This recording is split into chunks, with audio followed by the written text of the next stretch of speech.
When I was recently doing Most Haunted Live at the Midland Grand at St Pancras in London, there was an audience of approximately 170 people, and one of the ladies who was interviewed said that she lived in a very, very haunted farmhouse in Norfolk.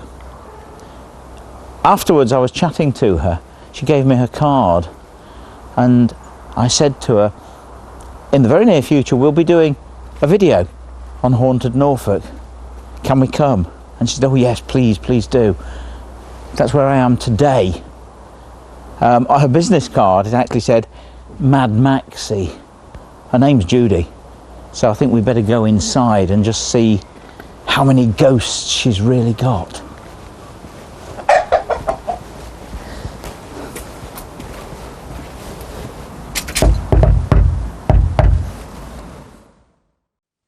And I've managed to gain access, and I'm at Ivy Farm, Kilney High End. With me is Mad Maxie, Judy, yes, with your granddaughter Abigail and son Grant. And it's not very often that you actually get into a private residence, a farmhouse. They're normally stately homes, castles, shops, pubs and that sort of thing. So this is quite a scoop, and a family that's all sort of experienced ghostly goings on is quite something. So tell me some of the stories, Judy. Well, I moved in 97, but didn't actually reside here properly until 98. I've got divorced and it was derelict, yeah, and it's been slowly done up. And one thing, a friend knew I was a colleague passing, came in one day quite upset and said, there's two little girls sitting on the gate with hats on, and he said they're watching the passing motorists, but you'd better call them in. And I said, I haven't got any daughters of that age, because he said they're 5 and 7. I said, my daughters are in their teens, yeah, and I couldn't convince him. And it was autumn, and there was a lot of tall twigs and brush and walk over there. It's only when we walked through it, he said, they couldn't have possibly got here. So that was one story. Gosh, and they were nobody from your family or anything like that? No, and they were in long clothes because he thought they were going to go to a party with hats on. And they'd vanished? They'd vanished, yeah. Yeah. Yeah. And then the builder that did most of the work, Alan Kirk, when he was making a bathroom window, which is quite deep if you look at the recess, yeah, very thick walls, aren't they? Found a key actually hidden in the wall. And I didn't know this, and he took it. And then 3 or 4 months later, his father bought it and gave it to somebody on site, because he said lots of things had happened to him, and they put it back in the wall. But then a day later, it was hanging on one of the wires because it wasn't plastered, and then all of a sudden it vanished.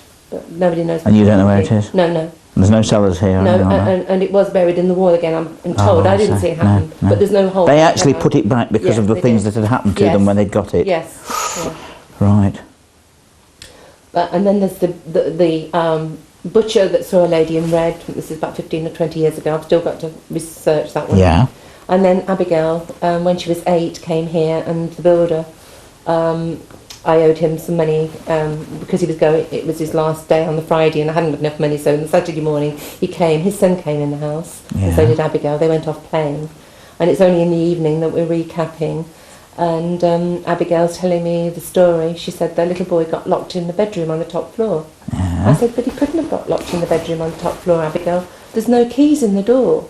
She said, Nanny, you got locked in. So I said, what happened? She said, well, the little girl that was there, I asked her to open the door. She said, she put her hand on the door, I did. And she said, open the door, and the little boy came out. So I said, well, did the little boy see the little girl? I don't know, do I, Nanny? She said, she's quite exasperated with me. So, and then I said, well, what happened? She said, I asked her name, and she said her name was Emily Agatha. Wow. And she said, how old are you, Emily Agatha? And she said, I'm as old as the day I died. That is not the sort of thing that an 8-year-old little girl would make up, if you could. Amazing, that is. So I thought I'd better shut up and listen, because she was really exasperated. Yeah. Exactly. And then you were saying something about later she couldn't find you. No, she couldn't find me. I was making a cup of tea, and she said she got quite anxious. So I said, but I was only making tea. She said, but you weren't there. So I said, no, I went to the toilet. She said, I know you did. I said, well, how do you know that? She said, because Emily Agatha was coming down the stairs. And I said, where's my nanny? And she said she went like that with her hand, didn't say anything, just as I Pointed to where you were. Yeah, and came out. Oh, I say. So I said, well, where's Emily Agatha now, as I'm pouring the tea? And she said, she's here, Nanny, because Abigail sat next to me. It was on that settee and we Right. sat over there. And she said, if you don't believe me, you fill the seat, Nanny, it's stone cold. And I put my hand on the space between And was us. it? It was stone cold. Oh, I say. It was stone cold. Do you remember any of this? No. Really? Because it was obviously 4 years ago. But you actually remember seeing a little girl, don't you? Yeah, I do. And did she look real? Yeah, she did. Obviously, you thought it was a real little girl. And you know when she put her hand on the doorknob to open it, and you put your hand, did you feel? Can you remember feeling her hand or? No, I don't remember. No. But you didn't. Of course, you thought it was a real person. You realise now that there's every possibility that it was a ghost. Does it bother you? No, it doesn't. Really? And what about going upstairs here on your own? I don't like it. Really? You won't do that? Someone has to go with you, which is, I suppose, quite understandable. And tell me, Grant, things have seemed to happen now at your house. That's correct. In connection, if you like, with I mean, you've bought yourself an EMF meter, haven't you? I have indeed, yes. Yeah. And I find that when I go around the house, the only activity on it is around Abigail's bedroom. Really? Yeah. Oh, I see. So, in other words, Emily Agatha looks as if she sort of pops over now and then to actually see you. Well, there was a stage a couple of years ago, it could have been last year, because Abigail loves the cats. She's got some. She sat in the kitchen, and Abigail said, "I don't think I believe in Emily anymore." Yeah. And all of a sudden, there's this noise. To me, it came from the cat's belly, but You don't think it we did? both heard From it. all over the house because it was like a moaning sound. And from then on, she said, "I'll never I do believe. disbelieve you again. I'll never disbelieve you again." Oh, I say. And it's from then that Grant has had the things happening in his house. Really? Now, when you're in the house, you're actually not frightened, are you? No, not anymore. Because you actually think that Emily Agatha comes and reassures you, if you like, Yeah, of... like she's my friend or something. Really? That is amazing. Well, Mad Maxie's family, thank you very much indeed. That's been amazing. Thanks. Thank you. This is a great privilege because I am inside a typically Northern Irish home. I'm at Riley Wood, Derry Lynn, in County Fermanagh, in the home of Tommy Fitzpatrick. And Tommy, you're a great storyteller. I can tell that already from speaking to you, but you actually have got a couple of ghost stories that have actually happened to you in the vicinity around here, yeah? Of the lake and what have you? Yeah. That's what I'm after telling you. Yeah. Right, sir. Yeah. Ready when you are. Fire away. What can I tell you? Well, if you can tell me, there's a story about this light Yeah. that you saw down at the quay. Yeah. I'd like that one. Yeah, well that's... do you want me to repeat it? Yes, please, sir. Yeah. The way years ago I used to do a fair bit of travelling up and down the lake from north to south. There used to be a few pound to be made. Right. A few pound was hard to come by Yes, indeed. Yeah. at that time, and you were doing no harm to anyone. Well, everyone that was at it considered you were doing no harm to no one, because anything you had, you were buying it. Yeah. You weren't defrauding anyone. The customs mightn't agree with that, but then that'd be another way of thinking. Yep. They had their day's pay coming. Correct. The like of me hadn't. You had to try to make a few pounds somewhere. Yeah. Yeah. And this light, when I'd been going up the lake, I used to see it quite often at Derryvore Quay. I never was near it, only once. Right. And I was coming down a nice moonlight night. I had some things in the boat. Yeah. And when I was within, I think, 15, 20 yards of the quay, this light, big round light this size, suddenly appeared on the quay. And it wasn't a ghost I was thinking of. Customs man. Customs, possibly, or police. Yes. So I turned me boat right quick. And I still kept an eye to this. And when I had gone about 30 yards from it, the light went out. Yeah. There was nothing there, no, there was nothing away. And I don't know what it was, but it was something unnatural, I thought. Yes. And on another occasion, me and 3 other people was coming, and we had a couple of yearling calves in the cot. Mm-hmm. And at the same spot in the quay, this man was standing again. There was a slope down the quay, was sloped like that. Yes. This man was standing again the quay. Right. And again, it wasn't a ghost I was thinking of. No.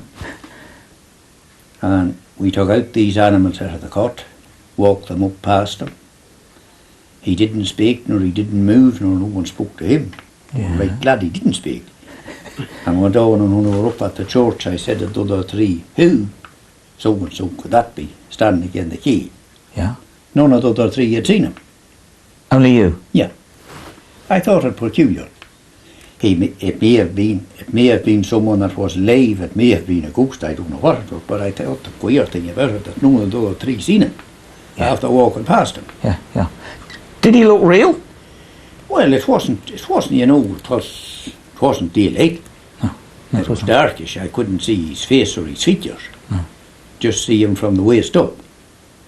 But I could see no face or features. There you are, you see. Yeah. Sounds like a ghost to me. Well, I don't know. It Yeah. may have been. Yeah, yeah. Oh, I see. At the time, I'd rather it had been a ghost than a customer.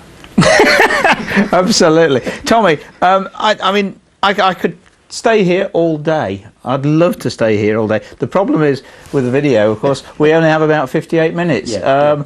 Thank you so much, and thank you for allowing me into your home. I welcome. consider it a great privilege, and Quite welcome. thank you very much indeed. Yeah. Thanks. Right, now, this is a scoop, to say the least. I'm inside a wonderful old cottage, farmhouse, going back certainly to the 1680s. With me, Clive and Kelly. And we've actually got an active ghost, a poltergeist here in your home. And it isn't very often, I'll be honest with you, that you get into a private residence to do this, because a lot of places are pubs and clubs and hotels. I mean, you have no axe to grind. There's no reason for you to come up with stories of ghosts to attract people to come to your house, is there? I don't want them here. Exactly. And so, come on, quickly, Clive, because the amazing thing is we're standing here with coffee, and in about a few minutes, 3 exorcists Yeah. are coming here. The clergy, a vicar, a reverend, and we don't know who else yet, are coming here to do an exorcism in this property. And this is how desperate you are. Well, the vicar came out, well, the local priest, real nice chap he is, and he came out and blessed the house and blessed us and said as we'd got an earthbound spirit.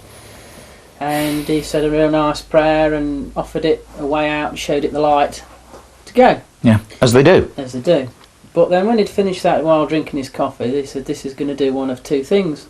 It'll either settle down and go, or it will wind it up. And it has wound it up, definitely. When was this, Clive? A few days ago? What day was that? Friday? Yeah, I think, yeah. Yeah, it was Friday. Thursday, Friday last week. And it's now Tuesday. Mm. And things have got It's Wednesday. things have got worse. Yeah, things have got worse. Stuff's being moved around, and it's very, very unnerving. Frightened me to death.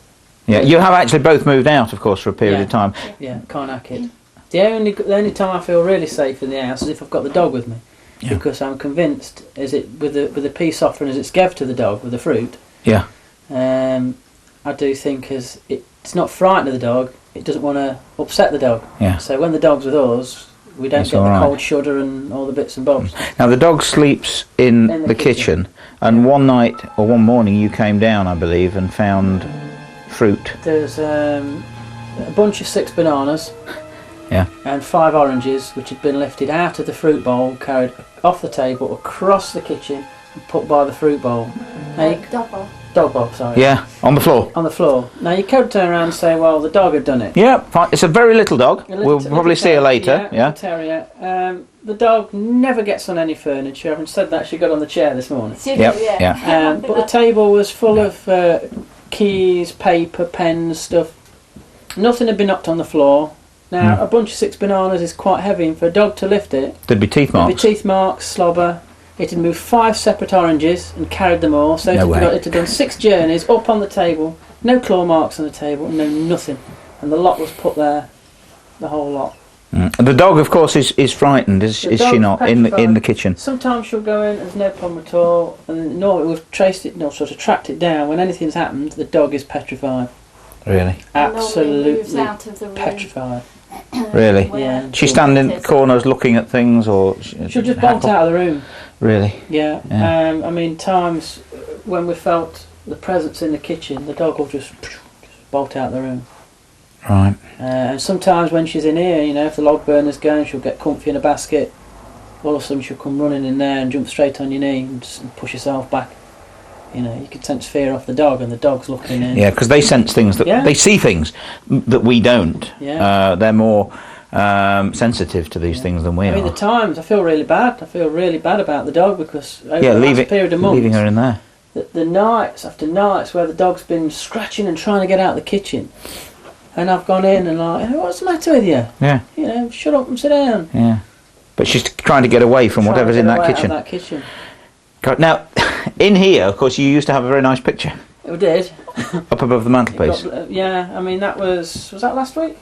It was Friday, a fortnight ago. Fortnight ago, was it? Yeah. Friday night, sort of, I don't know, 9 o'clock-ish. Yeah.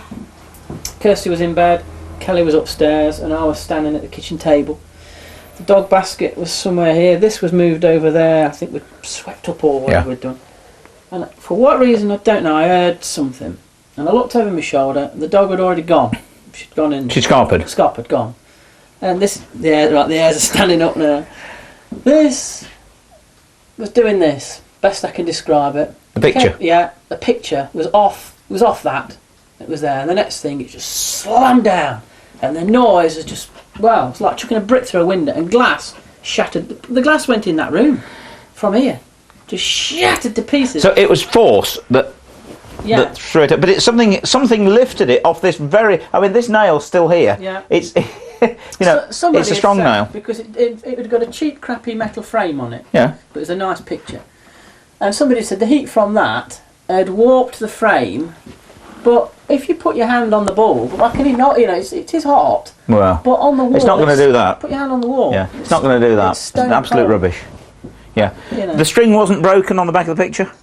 No. So it wasn't, the string had broken and it just happened to fall at that moment. But you actually saw it like this, moving. It was moving. And that's a bit... Absolutely typical poltergeist activity. And then, I think it was the following morning you got up, didn't you, and walked in there, and all the fruit was there, and that was it then. I thought, can't cope with this anymore. Now, this is, again, unusual. We had to stop filming absolutely abruptly because Stephen, cameraman, actually spotted the car pull up and the clergy have arrived. Now, the last thing we wanted was to upset things in any way or upset them, so we just had to stop filming because, I'm absolutely positive that much as we'd like to, there's no possibility that they would let us film them doing an exorcism. So we've stopped for a few moments and I've come outside. I am actually going to ask them if I can come back in because I've never witnessed a real exorcism, but we'll play that one by ear. Right, they've been, the vicars have been. We stayed out of the way, of course, didn't want to disturb or upset them in any way. What do they do? Well, they first of all told us of some of the experiences that they've had in the past of helping other people out. Yeah. Which was quite disturbing, really. But there you go. Mm. They said they put a little silver sprinkler thing that they got holy water out of the fountain, and they went into every single room of the house and gave it a bit of a shake in every corner, which was apparently blessing the house. Yep. We all stood in here and they blessed us and blessed the house in a prayer. And that was about it, really, wasn't it? The only thing they said, they gave the spirit guidance and recommended, as you might say, and if you're stuck here, go to the light. That's your way out if you are stuck. Yeah. Yeah. But after they'd done all that, they did say if it now do one of two things, it will either rest and go to the light, but if it is earthbound and has a problem or something left it needs to do, it will stay. And then they would come back and attempt to force it out. Whether they'd be able to or not, I don't know. So it's a bit of an open Very much. book, an open case. Yeah. It's all down to now you staying here. Obviously, it's your Yeah. home, and see what tonight brings. Yeah, but it could well have made things worse. Really. Well, will you keep in touch with us? Yeah, Let us know. yeah, of course That's we will. fantastic. Kelly, Clive, thanks very much. Thanks ever so much for letting us into your home, and I just hope that it's had the desired effect. Yeah. Thanks.